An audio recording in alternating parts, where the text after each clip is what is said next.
धर्मेंद्र प्रधान के इस्तीफे से काम नहीं चलेगा। देश के गृह मंत्री अमित शाह को भी इस्तीफा देना पड़ेगा। इसके लिए चाहे जो हमें कर गुजरना पड़े। और ये बात हम नहीं कह रहे, ये बात कांग्रेस के युवा नेता कह रहे हैं। उड़ीसा के भुवनेश्वर में मशालें लेकर विरोध प्रदर्शन किया जा रहा है। देश के युवा प्रदर्शन कर रहे हैं देश के गृह मंत्री अमित शाह के लिए। वो ये कह रहे हैं कि अमित शाह को अपनी कुर्सी छोड़नी पड़ेगी और जमकर इस बात का वो विरोध कर रहे हैं। वो ये कह रहे हैं कि किया नहीं तो उनसे इस्तीफा लिया जाए या फिर उन्हें जवाब देना पड़ेगा कि 20 जुलाई को जंतर मंतर पर युवाओं के साथ सीजेपी प्रोटेस्ट में जो बदसलूकी हुई है उसका वो जवाब दे। देश के गृह मंत्री अभी तक जवाब क्यों नहीं दिए? क्यों परीक्षाओं में अनियमितताएं पाई जा रही हैं? झारखंड में विरोध प्रदर्शन चल रहा है, बिहार में चला, देश की राजधानी दिल्ली में चला और छात्रों के साथ जो अनियमितताएं हुई, छात्रों के साथ जो बदसलूकी हुई, महिला छात्राओं के साथ, युवाओं के साथ जो गलत व्यवहार शासन और प्रशासन की तरफ से किया गया, इन सभी बातों का जवाब इस वक्त उड़ीसा के भुवनेश्वर में मशाल के साथ कांग्रेस के युवा मांग कर रहे हैं और जवाब मांग रहे हैं। वो पूछ रहे हैं देश से, इस देश में क्या अब युवाओं का हक और अधिकार नहीं है? क्या वो सवाल नहीं कर सकते सरकार से? क्यों नहीं सरकार जवाब दे रही? और अब वो साफ तौर पर एक ही बात पर और एक ही मांग पर अड़ गए हैं और उनकी मांग है अमित शाह का इस्तीफा। अब जरा कहानी को समझ लीजिए कि आखिरकार उनके इस्तीफा पर क्यों डटे हुए हैं सभी ये कांग्रेस के युवा छात्र और मशाल लेकर क्यों विरोध प्रदर्शन कर रहे हैं।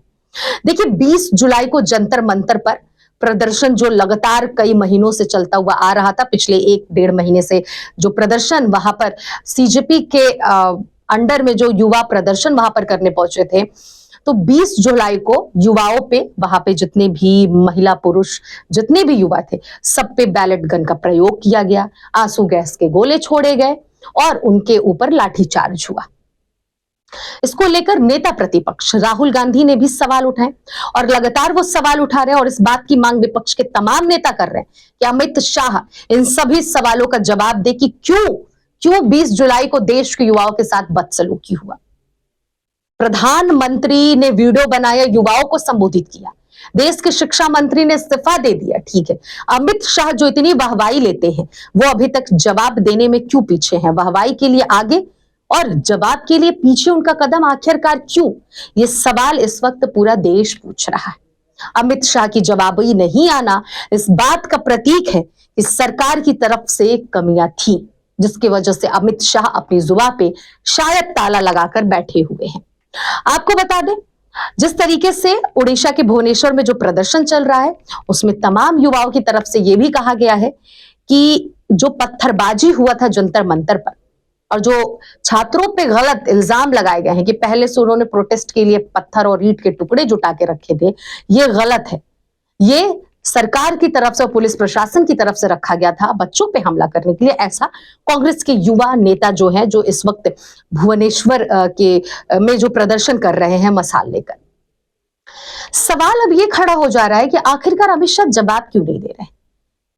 अमित शाह को आखिरकार किस बात का डर है? क्या वो उनको लग रहा है कि वो चुप्पी साध कर धर्मेंद्र प्रधान की तरफ बैठेंगे तो उनकी कुर्सी बच जाएगी? धर्मेंद्र प्रधान की अगर कुर्सी नहीं बची तो फिर आपकी भी नहीं बचेगी। युवा लगातार हुंकार दे रहे हैं और चिल्ला रहे हैं जोरों शोरों से। एक बात तो देखिए, क्लियर हो गया है कि अब देश के जो युवा हैं जग चुके हैं, पूरी तरह जग चुके हैं। 1% नहीं लगता कि अब देश के युवा सोए हुए हैं।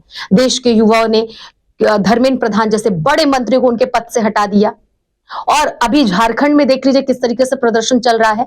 आज विधानसभा जो झारखंड का है उसको घेरने की भी प्लानिंग की जा रही है। हालांकि उस पर भी क्या अपडेट आया है, जैसे जो भी अपडेट आएगा हम आपको रूबरू कराएंगे। फिलहाल मुझे जहां तक भी जानकारी है, वहां तक मुझे ये जानकारी है कि वो आज इसका घेराव करेंगे और घेराव करने के बाद क्या कुछ होता है, क्या अब तक वो घेराव कर भी लिए हैं, आगे की अपडेट नहीं मुझे पता है। लेकिन इतना मुझे पता है कि भले ही झारखंड के मुख्यमंत्री हेमंत सोरेन ने यह जवाब दे दिया है कि हम पारदर्शिता के साथ युवाओं के साथ खड़े हैं, लेकिन उसके बावजूद भी युवा ये बात कह रहे हैं कि हमें सिर्फ और सिर्फ शिक्षा मंत्री का इस्तीफा चाहिए। और शिक्षा मंत्री कौन है? खुद वहां के मुख्यमंत्री है। या फिर वो ये कह रहे हैं कि जो पेपर बनाने में जो एक टीम गठित की जाती है, वो सिस्टम जो है उसमें जो गंदगियां है उसको निकाल के फेंकिए, यानी कि वहां जो अधिकारी जो गलत काम कर रहे हैं उसको आप हटाओ, उसको मजबूत करो।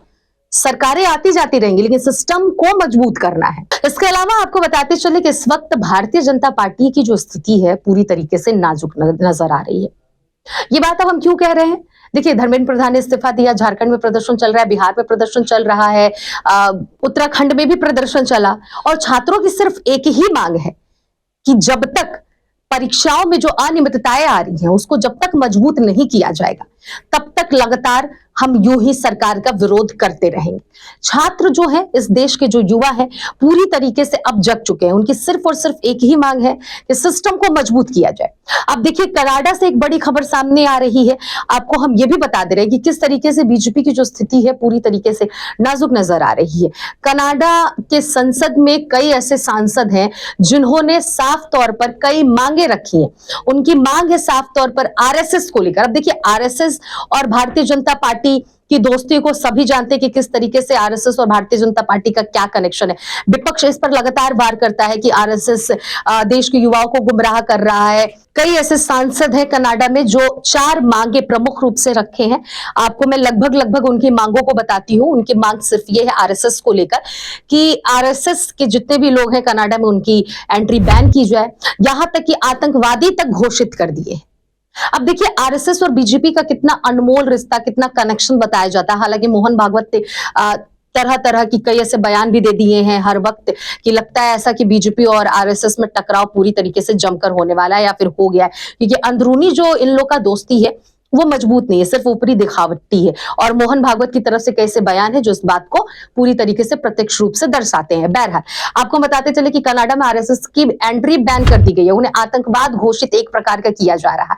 कई ऐसे सांसद हैं जिन्होंने इस बात को अपने सदन में रखा है कनाडा के। तो कुल मिलाजुला के इस वक्त बीजेपी की जो स्थिति है, बीजेपी का जो नस है, काफी ज्यादा दबा हुआ और कमजोर नजर आ रहा है। इससे एक बात साफ है कि बीजेपी अगर जो इतने वर्षों से गलत कार्य करते हुए आ रही है, जैसा कि देश के युवाओं का कहना है, अगर उनके हिसाब से नहीं चलेगी तो आने वाले आगे की स्थिति काफी ज्यादा दयनीय हो सकती है। और अमित शाह की भलाई इसी में कि क्या नहीं तो वो छात्रों की विपक्ष की जो सवाल है और छात्रों का जो सवाल है, युवाओं का जो सवाल है, उसका जवाब दे, नहीं तो फिर उन्हें इस्तीफा देना ही पड़ेगा। आपको क्या लगता है? अपनी राय जरूर हमें कमेंट बॉक्स में बताइएगा।